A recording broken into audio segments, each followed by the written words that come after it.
visage avec cette barbiche, ses cheveux improbables, bouclés, proliférants. Et puis il y a aussi voilà, la fameuse photo du chat, je pense, qui joue dans cette dimension affective. Voilà, quelqu'un qui aime les chats. En sachant que c'est un code hein, qu'il nous propose. L'album Pérec de la Pléiade, j'ai eu beaucoup de plaisir à le faire parce qu'on voit toutes sortes d'images différentes de Georges Perec. Elles sont toutes très parlantes. Pérec nous regarde à chaque fois de tous ses yeux, en renouvelant par les yeux du chat éventuellement. Et à un certain moment, effectivement, dans les années 70, il s'est fait cette façade que Marilyn évoquait, avec la grande tignasse et la barbe. C'est un masque, un code, mais un code de complicité. C'est le masque par lequel il veut être connu et reconnu. Mais il sait bien, il nous indique bien, puisqu'on ne porte pas naturellement la barbe en éventail et les messieurs ont l'habitude de tailler leur tignasse en général, que voilà, c'est une image fabriquée, c'est un artefact. Mais en même temps, c'est un artefact charmant. Et ça vient dire les rapports très complexes que Pérec a avec le vrai et le faux ou l'artificiel. Moi, j'avais une autre interprétation de la tignasse, parce qu'il a quand même eu une mère coiffeuse. Et je me demandais si le fait de se laisser ainsi pousser la barbe, les cheveux de manière anarchique, donc, était une manière de signifier quelque part cette absence de coiffeur.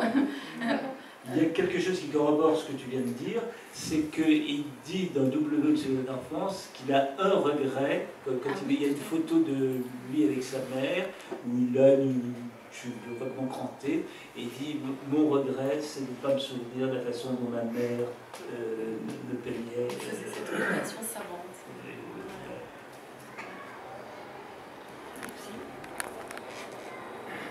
La coiffure afro comme un artefact, mais en même temps comme une vérité de son corps. Et c'est un terme qui vous est cher, n'est-ce pas? Donc Pérec était un enfant caché. Le mot caché est revenu plusieurs fois dans vos présentations. Et le thème dont je voulais parler à titre personnel, c'est-à-dire les mots croisés, font bien évidemment appel à quelque chose qui est caché, dissimulé. Derrière la définition donnée dans le mot croisé, il y a un référent qu'il faut rechercher. Et cette chose-là, c'est à la fois du voilé et du dévoilé, un mécanisme tellement important dans cette relation que Pérec a avec la vérité, que je voudrais en parler, donc faire un petit peu de pub pour le recueil des mots croisés de Georges Perec en tant qu'œuvre littéraire. Alors, comment un jeu, le mot jeu était l'une des facettes que vous avez présentées, Claude Burgelin, comme étant l'une des raisons pour lesquelles on aime Pérec, ce jeu que propose le mot croisé a quelque chose de très profondément littéraire. Je suis intarissable sur ce sujet, alors je me limiterai à une définition, donc une énigme, et je prendrai une énigme très courte, un mot de 2 lettres, 2 cases dans les mots croisés, où il propose comme définition initiale. Donc on sait que ces initiales sont au nombre de 2. Initiale d'un homme qui préférait les milanaises au gratin dauphinois. Donc, dans le domaine du culinaire, l'escalope milanaise et puis le gratin dauphinois et les goûts culinaires de cet homme-là dont nous cherchons les initiales. Évidemment, il faut dépasser un tout petit peu le premier degré. Et le second degré, c'est gratin dauphinois. Ça c'est ambigu, ça se réfère à la région de Grenoble, bien sûr. Et le gratin, c'est un point de vue sociologique donc c'est important pour Pérec. Et quelqu'un qui détestait le gratin dauphinois. sans doute un auteur littéraire. Un auteur, et comment est-ce que ça pourrait être lié au fait qu'il aime les escalopes milanaises? Ah non, c'est pas les escalopes milanaises, c'est les milanaises tout court dans la discussion. Ah oui, je vois.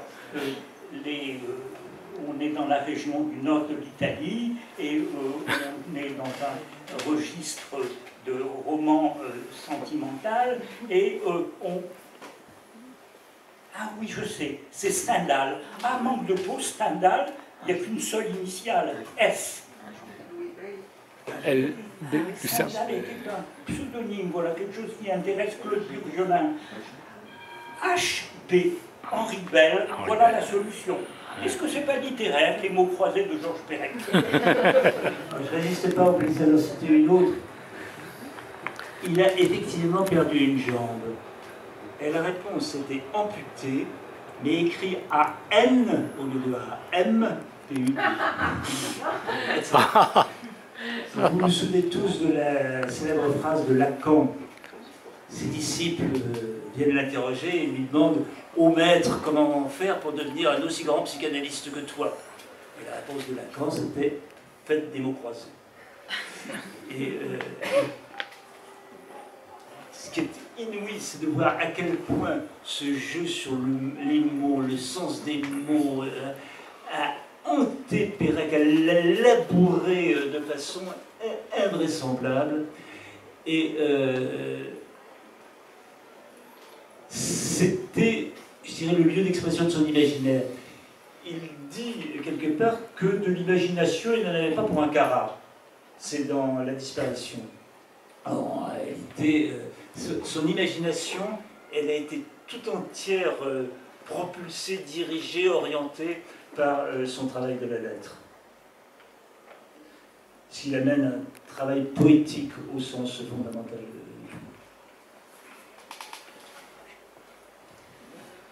Moi, je passe un peu mon tour sur les mots croisés parce que j'ai acheté le recueil, je l'ai ouvert et j'ai regardé la première grille et je me suis dit, au secours, parce que j'ai pas l'habitude de faire des mots croisés. Non, je me souviens d'un seul qui est un peu marrant, c'est comment faire du neuf avec du vieux. Donc, faites du neuf avec du vieux. Ouais, voilà. Et ça, c'est en 11 lettres. Ouais, ça doit être 11. C'est nonagénaire. Et je crois que c'est une définition qu'il a piquée au prince des mots croisés qui était Robert Sipio. Oui, donc j'ai le privilège d'interroger deux spécialistes, non, le mot n'est pas bon, deux amoureux de Perec et de son œuvre, et je partage ce privilège avec les auditeurs s'ils veulent devenir des interlocuteurs. J'ai une question.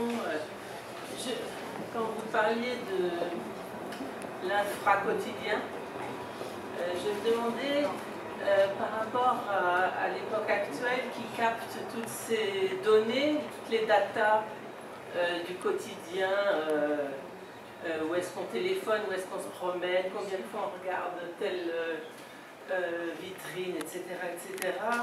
Et tout ce travail qui est fait sur un travail, comment je pourrais dire, scientifique autour de ces données pour essayer d'en extraire du sens ou de l'économie. Je me disais, tiens, où se situerait Perec là-dedans? Est-ce que c'est quelqu'un qui... Bon, il est mort trop tôt pour s'intéresser à l'informatique ou est-ce que... Il a été passionné par l'informatique débutante. Ouais, il a gagné sa croûte comme documentaliste. Et le travail de documentation et comment utiliser les prémices de ce qu'allait devenir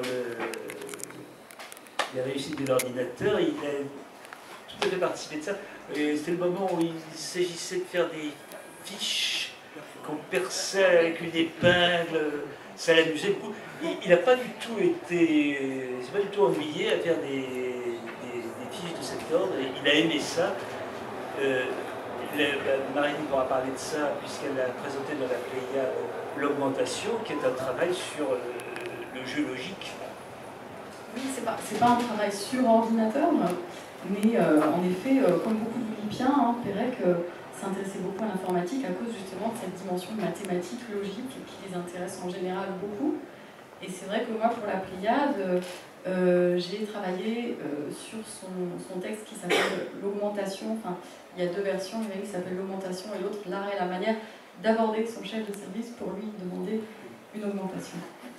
Et donc, c'est un texte de commande qui avait été initié par un chercheur en calcul, justement, qui lui avait présenté une arborescence, un graphe qui présentait les étapes pour un employé pour aller demander une augmentation à son chef de service. Donc, un graphe un peu comique, où donc on arrive, est-ce qu'il est là ou il n'est pas là, le chef? Alors s'il est là, on peut rentrer, s'il n'est pas là, on ne veut pas. S'il est là, est-ce qu'il nous donne le droit de rentrer ou pas? Donc ça continue comme ça. Et Pérec avait tiré de cette arborescence un texte où il s'attachait à épuiser il faisait une traduction, ce qu'il appelait une traduction linéaire, donc il épuisait tous les possibles, il explorait toutes les dimensions du graphe les unes après les autres, et donc ça donnait un texte un petit peu tentaculaire et très répétitif évidemment, puisqu'il faut, pour aller à chaque case suivante, repasser par toutes les autres, et néanmoins littéraire et néanmoins très intéressant et très drôle à lire, et donc il y a ce texte qui s'appelle L'augmentation. À votre avis, pour Loulipo n'a rien à voir, quelque chose à voir avec le nouveau roman de Robbe-Grillet? Ça n'a rien à voir d'après ce que... C'est assez... ça se situe assez différent. C'est vrai que c'est exactement la même période, puisque Loulipo est fondé en 1960.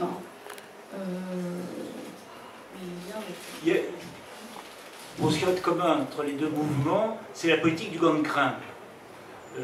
Robbe-Grillet, on débarrasse la langue de ses adjectifs, on est dans une espèce de formalisme très, très rigoureux, très épuré. Une forme d'écriture minimaliste.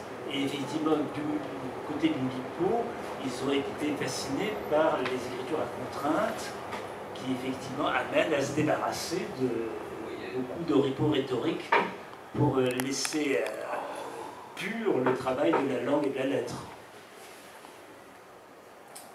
Il y aurait, alors Pérec, il y a évidemment une question qu'on ne peut pas ne pas se poser, c'est l'espèce de talmudisme qu'a réinventé Pérec, puisqu'il passe son temps à interroger les pouvoirs de la lettre, les fragments de la lettre. Le fragment de la lettre dessinée, c'est très fascinant. Il dit dans Ellis Island, je voudrais dire ce passage parce que je le trouve magnifique. C'est un aspect de l'œuvre de Pérec que, me semble-t-il, il faut évoquer, c'est Pérec juif. Pérec juif à qui rien de la judéité, de l'histoire n'a été transmis, et qui a comme retrouvé de l'intérieur toute une série de possibilités d'expression liées au fait même d'être juif. Et au-delà, je dirais qu'il est un des écrivains, il est peut-être le plus grand écrivain juif de la littérature française. C'est là, juif, je veux dire par là, référé à l'univers de la culture et de l'histoire juive.